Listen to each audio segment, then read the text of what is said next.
From the New Arts and Media Studios in Milwaukee, I'm Charles Purcell. This is The Log. Been thinking about authority, use of force. Of course, in the case of the ICE shooting in Minnesota, we had an ICE agent with a gun. That just doesn't happen. That's a decision. That's a decision that people made through their representatives as a matter of law. Some of us will have guns. Others of us won't. Some of us will have the authority, the official state-sanctioned authority, to use that gun. Now, in the investigation of the lawfulness of that shooting, the FBI has taken over. They basically kicked out state authorities. The BCA, the Bureau of Criminal Apprehension in Minnesota, has been asked politely to step aside, and they are being denied their authority. So the FBI, which falls under the jurisdiction of the Department of Justice of the Miller-Vogt regime, will be in charge. And they've already told us, in no uncertain terms, that the victim of this shooting was a domestic terrorist. Yeah, they're going to be in charge. We're asked by well-meaning people to keep our protests peaceful. I understand that. I also understand that there's righteous anger. And as I said during the George Floyd protests and every other protest along the way, there is room for disruption. You can't just have peaceful state-sanctioned protests. Let's get our permit. Let's walk along on streets that have been approved by the state for us to have our little peaceful expression of free speech. It's all well and good, but it's designed to appease. No, righteous anger is exactly that. It's righteous. Protests and demonstrations need to be disruptive. There is definitely room for civil disobedience. It's a well-established concept from early, even before the advent of the nation. But what's happening now is that authority, that state-sanctioned violence, threats of state power, of state violence, are being used as a deterrence. Again, even by well-meaning people. You don't want to give them any excuse. You don't want to give them any reason to shoot you in the head. You better just stay on the street that's been authorized by state permit. No, we can't have any disruption. We can't have any civil disobedience. And when you think about it, these are the same exact tactics used on whole institutions. The law firms, the universities, the private businesses we've all seen bullied into submission. These same tactics are used on whole nations. Venezuela, Denmark, both of them currently seeming to be cowering to the threats. Can add Colombia to that list. The Miller-Vogt administration, with the orange tap-dancing meat puppet out in front, is bullying its way through all of it. On an international level, it's using the U.S. economy as a weapon. Well, we have the largest economy in the world. If you want access to it, you'll do exactly as we say. We have the strongest military in the world. Do exactly as we say, or suffer our wrath. Now, any administration could have done this. For the last 100 years, we've had the strongest economy, the strongest military. So why didn't any other administration do it? I don't know the answer to that exactly. They could have. They had the power to do it. Maybe it's the fact that we're dying as an empire. Our preeminent position is starting to crumble. The BRICS coalition, other nations, are building economic independence and alternate economic agreements. This is the last stage of the U.S. empire. Military, yes, still the largest for the foreseeable future. Same with the economy. For now. And yes, this same strategy used domestically. Homeland Security cops are now the third largest army in the world, behind the United States and China. Yeah, these ICE immigration raids, these masked military thugs on U.S. streets from various agencies of DHS, by funding, are the third largest military in the world. And whether international or domestic, everyone is an enemy to be conquered. If you want to cower or surrender, great. But if you want to fight, they will destroy you. Media networks, universities, the aforementioned Venezuela, Denmark, Colombia, political opponents, protesters, you, me. And what about them? What about Vance, Miller, Vogt, Noam, Rubio, the Orange Menace himself? Well, they've been rewarded by this system. That's what a system is, after all. It creates rewards and punishments. And we've been living under the system for an awfully long time. The system of international borders, of private profit, of power, of military. You and I have been fighting this for a long time.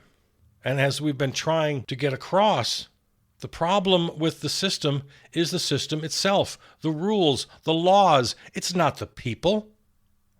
This infernal, eternal question about what we can do. If a system rewards the 7 deadly sins, well, then people will embody the 7 deadly sins. It's not a personal moral failure to succumb to pride, greed, lust, envy, gluttony, wrath, and sloth. It's the direct result of a system of rewards and punishment. The system rewards these things. Advising people just to be better in a bad system is upholding the bad system. We're told to eat healthy in a world that sells us poison and drugs. We're told to volunteer or donate to charity in a world that devours all of our time and our money. We're told to be politically active in a political system drowning in money. We're told to work hard at our jobs, most of which create little or no value, but only line the pockets of owners. We're expected to buy and consume and throw away more and more as if it's a moral duty. So this constant and ever-present march of profit and power leaves all of us in its wake. Now, some of us are trying to swim against it.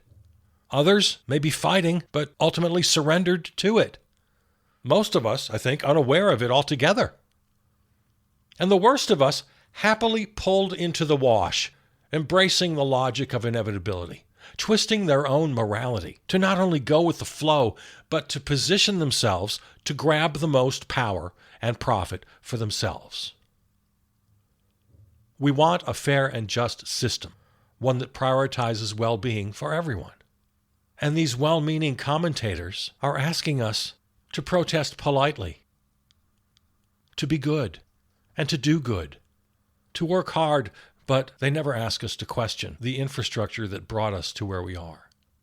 These well-meaning commentators do not challenge the underlying system of power and profit that controls our very reality. It's asking individuals to do the impossible. No, we can't do it unless and until we dismantle the system, destroy the power hierarchy. This takes more than changes of heart. It takes changes of law. Abolish profit. Abolish borders. Abolish state monopoly violence. Enact universal democracy. Now, we talk a lot around here about wholesale changes to the system. And I'm not going to apologize for that. I will continue to keep focusing on it. But also, I must hasten to point out, we are in a moment that requires immediate action. One more inflection point. One more tipping point. We seem to have been here many times. But the fact is, in this moment, the power flowing from the Oval Office can only be described as unbridled fascism. On all fronts. An Orwellian effort to manipulate history, culture, the arts. A cold and sadistic agenda to strip all aid from people in need. Economic coercion, using federal funding as a weapon. A now complete and unabashed abuse of the justice system. Targeted investigations. The dictatorship of American fascism, the dictatorship of MAGA, is nearly complete. You and I have no rights if and when they choose to deny them. It's completely in their power now. They're after 100% of your data. They took great steps toward that goal with the dodgy boys early in the administration. Now they're after your voting records. They will weaponize that data to suppress your vote, to alter election results, to suppress your speech, to threaten you with jail or worse. Violence is a central tool utilized flagrantly, openly, here and abroad. In ICE and CBP and the adjacent agencies, we have a domestic military force terrorizing American neighborhoods, workplaces, schools, churches, with absolutely no oversight, entirely under the direction and the whim of the White House. It's state terrorism. That's all it is. What else can you call it? We have an adventurous global military, relabeled the Department of War, with a new focus on lethality. Not since Hitler's Germany have we seen such imperialist ambitions, a brazen use of violence to expand the empire, the last desperate breath of a dying empire, utter lawlessness on all fronts, and the lies, my God, the lies, the Orwellian lies. Yeah, we have reached a breaking point, an inflection point, a tipping point. When asked recently by the New York Times if there were any limits to his power, the orange meat puppet said, "Yeah, there is one thing. My own morality, my own mind. It's the only thing that can stop me. I don't need international law." Now, as we've said many times, he's not capable of having an original idea.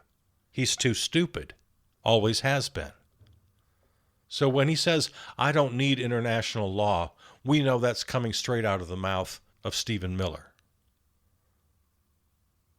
In a Friday meeting with oil executives, the White House cartel calmly discussed how they will occupy a nation, steal its resources, abscond with the profits. Corporate media covered it like it was a school board meeting. That's how much they've normalized this global criminal enterprise.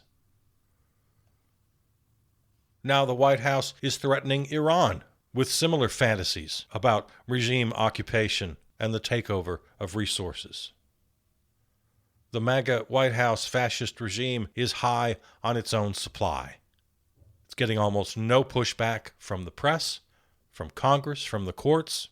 The Oval Office is filled and overflowing with Dunning-Kruger confidence. So this is a moment. Is this finally the one that convinces enough people to take action?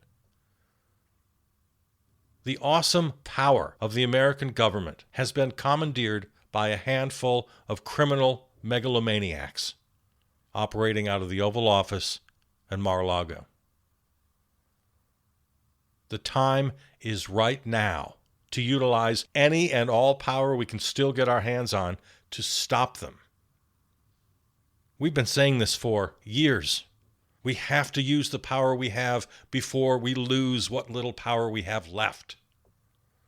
The time is right now. We need to engage on all fronts, legislative and legal. Congress, you must impeach the entire regime. We're calling on Congress, including Republicans, especially Republicans. I'm not giving up on you. For God's sakes, have you some decency left? State governments still have power. Use it. Some governors, some state legislators are trying to do that. Again, I include Republicans. I include red states. I implore to your human decency at this point. Have you got any? The courts are largely standing firm, but their orders are being defied. And the Supreme Court of the United States, well, we know how they've capitulated. The corruption, the off-the-charts partisanship, the right-wingery of this court, extreme, radical. But the lower courts are largely hanging in. We got to use them. I expect a private civil suit from the family of Renee Good at some point down the line. Yeah, all legal means at our disposal to stop the regime. I'm a proud contributor to the American Civil Liberties Union. There's the Southern Poverty Law Center, other organizations with the expertise, the personnel, and the funding to bring cases. We need all such organizations to drop everything and join the fight. All lawyers on alert, all activists, all organizations, all CEOs, because we need the private sector as well. Now, I'm not very optimistic about this ask, but I'm still going to ask. Just like I ask Republicans, I'll ask private sector CEOs, have you got a soul? Have you got decency? Have you got eyes? Have you got ears? Have you any understanding of the history of fascism and what it can bring? In that same spirit, I'm calling on the spenders. Yeah, the people who spend money. We've known for a while now that the top 10% of wealth holders, of income earners, they're the ones keeping the economy on its feet. They're the ones upholding the status quo. They're the only ones spending money. Most of us are cutting back. Most of us are not spending money. In my constant calls for strikes and boycotts, I'm reminded, often by my own conscience, that people are already not spending. Yeah, all the numbers tell us. The so-called K-shaped economy. The top 10% are, by themselves, keeping our economic system afloat. So we need your help.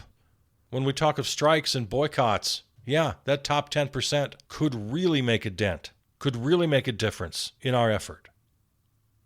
So just because it's a long shot doesn't mean I'm not going to stop asking. Republicans, private sector CEOs, the wealthy earners and spenders, you can make a difference in this fight. And if we're not going to get your help, well, that doesn't mean we're going to give up. That just means then it's up to us, all of us. It's up to the workers. And as always, I ask you to do the well-worn list of actions. Call your representatives. Write. Join the street protests. And yes, strikes and boycotts. Every dollar spent on corporate goods and services is a dollar spent supporting the oligarchs. Every hour of labor working for the corporations provides funding for the regime. It creates wealth for the oligarchs. We absolutely must withdraw our dollars, including rent strikes, tax strikes. Now, these start to sound a little more risky. That's a little scary, I'm the first to admit. But that's why we need mutual aid at a mass level to support those kinds of actions. Speaking of action, direct action, disrupting the regular order, sit-ins, occupations, all nonviolent, of course. Violence, no, never. But disruption, absolutely. Yes. We must disrupt the flow of money. We must disrupt regular order, regular business. Occupy buildings, block entrances, block traffic. Civil disobedience is a noble, time-honored method of resistance. And we need everyone. As you and I have been saying clearly for over a year now, we need everyone. Do what you do. If you're an artist, make art. If you're a researcher, research. If you're a laborer, labor. If you make things, make things. All in service of the resistance. And the second half of that is do what you can. We all have different abilities. Some of us are strong, some of us are weak. Some of us are young, some of us are old. We all inhabit different skills. Use the ones that you've been blessed with. So do what you do, and do what you can. Now, this is all about our short-term, immediate emergency goals right now. We have short, medium, and long-term goals. Right now, immediate action. Impeachment. Right now. Remove the regime. Right now. You want to talk about medium-length goals? Well, now we're talking midterms. They're still, 10 months away? Yeah, we need action a lot quicker than that. So the medium-term attention goes to more traditional politics, electoral politics.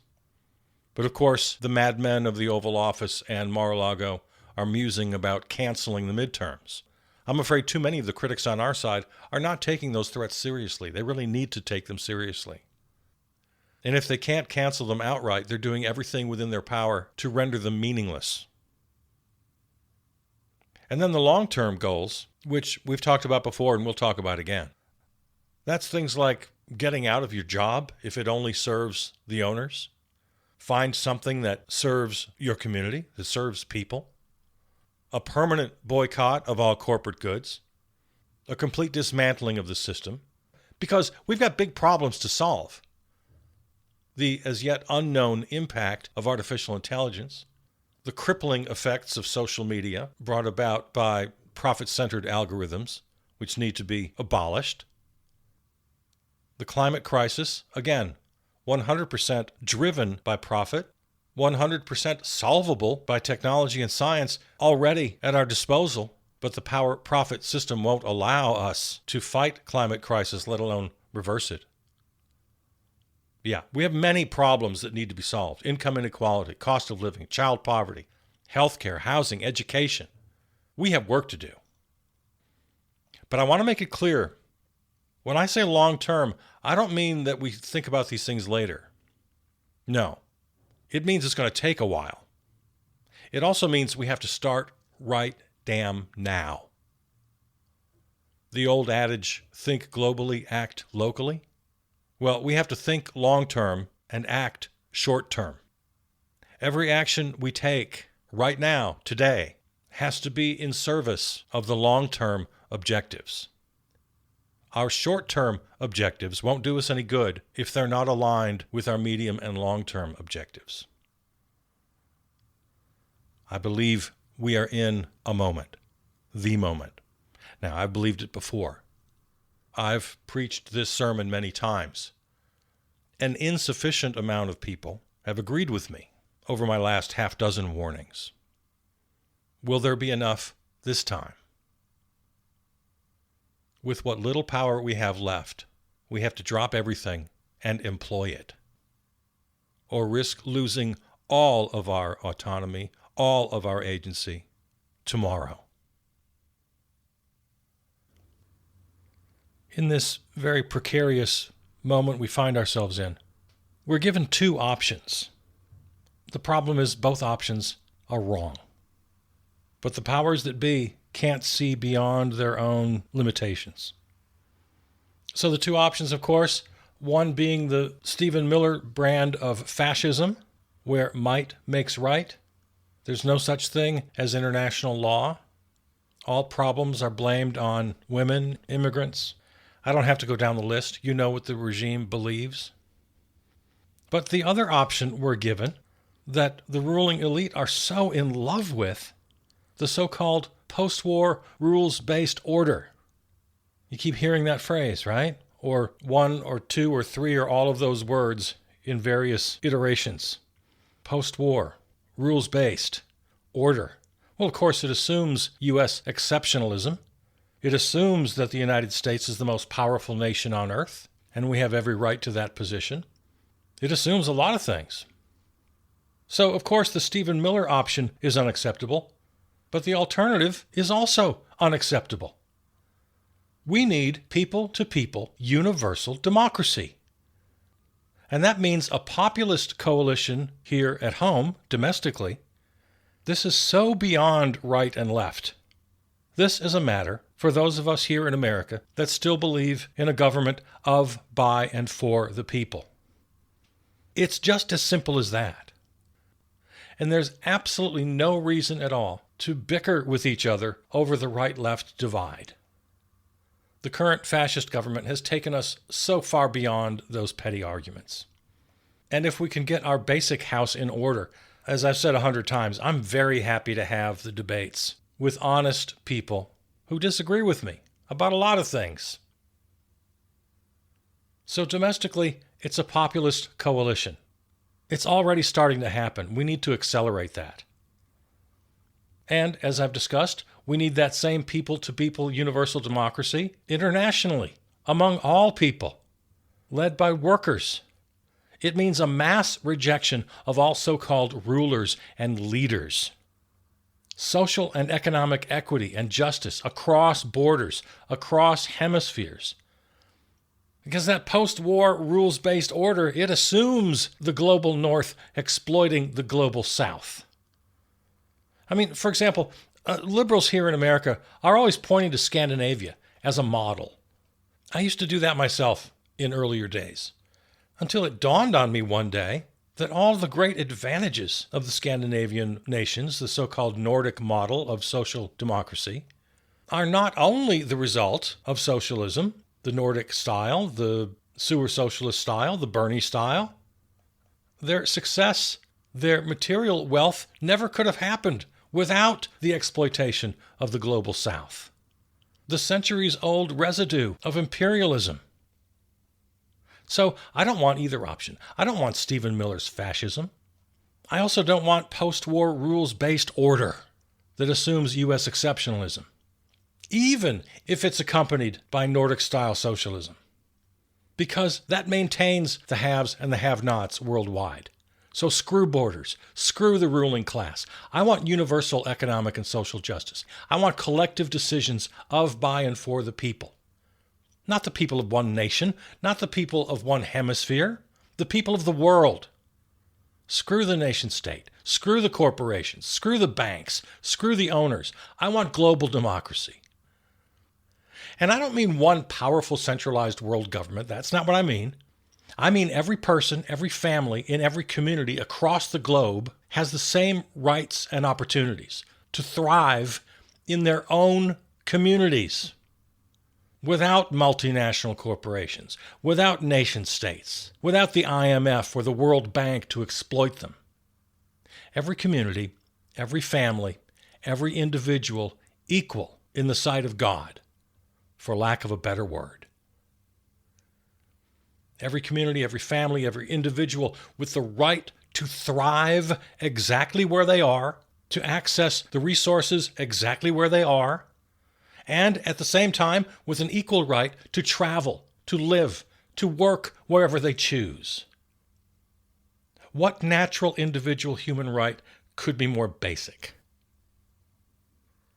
So screw your fascism, screw your neoliberal rules and order, as long as they deny basic human rights. We have a right to live, to thrive, to travel, to work as we choose. Goodbye forever to the small-minded slaver mentality that suggests that those two options, fascism versus post-war rules-based order, are the only options.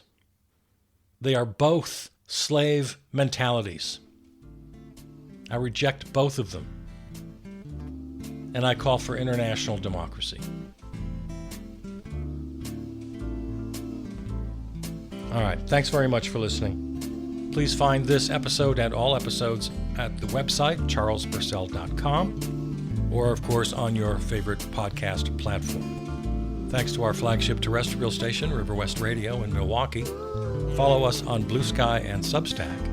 Remember, there's a daily log on Substack, Monday through Friday, and a weekend show. Peter Donalds wrote and performed our theme song. All right, I love you. I'll see you out there.